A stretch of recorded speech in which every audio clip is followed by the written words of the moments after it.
حضرت خلیفۃ المسیح الخامس ایدہ اللہ تعالیٰ کی مصروفیات۔ مورخہ 27 فروری تا 5 مارچ 2023 کے دوران حضرت خلیفۃ المسیح الخامس ایدہ اللہ تعالیٰ بنصرہ العزیز کی گوناگون مصروفیات میں سے چند ایک کی جھلک ہدیہ قارئین ہے۔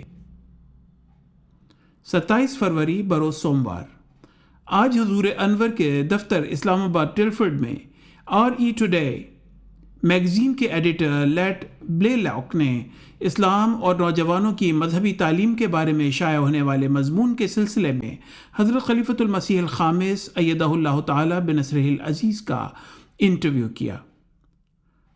28 فروری بروز منگل، آج فارغ التحصیل مربیان جامعہ احمدیہ UK 2022 و جامعہ احمدیہ کینیڈا 2022 کی حضور انور کے ساتھ مسجد مبارک اسلام آباد میں پہلی نشست تھی۔ اس نشست میں حضور انور مختلف امور کے بارے میں مربیان کرام کی رہنمائی فرماتے اور ان کا جائزہ لیتے ہیں۔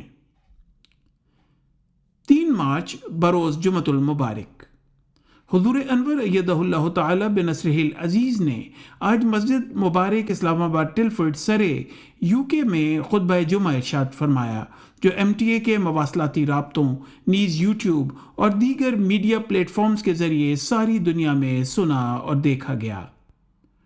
حضور انور نے اپنے خطبہ جمعہ میں حضرت اقدس مسیح موعود علیہ السلام کے پرمعارف ارشادات کی روشنی میں قرآن کریم کے فضائل، مقام و مرتبہ اور عظمت بیان فرمائی۔ نیز بنگلہ دیش، پاکستان، برکینا فاسو اور الجزائر کے احمدیوں کے لیے دعا کی تحریک فرمائی۔ 4 مارچ بروز ہفتہ، آج شام 5 بجے حضور انور ایدہ اللہ تعالیٰ نے مسجد بیت الفتوح تشریف لا کر بیت الفتوح کی نو تعمیر شدہ عمارت کا افتتاح فرمایا۔ حضور انور نے اس موقع پر یادگار پودا لگایا، افتتاحی تختی کی نقاب کشائی فرمائی اور دعا کروائی۔ نیز نو تعمیر شدہ عمارت کے افتتاح کے ساتھ ہی جماعت احمدیہ برطانیہ کے 17ویں نیشنل امن کانفرنس کا کامیاب انعقاد ہوا، جہاں پر حضور انور نے بصیرت افروز خطاب فرمایا۔ تفصیلی رپورٹ کے لیے ملاحظہ فرمائیں الفضل انٹرنیشنل 10/5/2023۔ اس ہفتے کے دوران حضور انور نے متعدد دفتری و ذاتی ملاقاتیں فرمائیں۔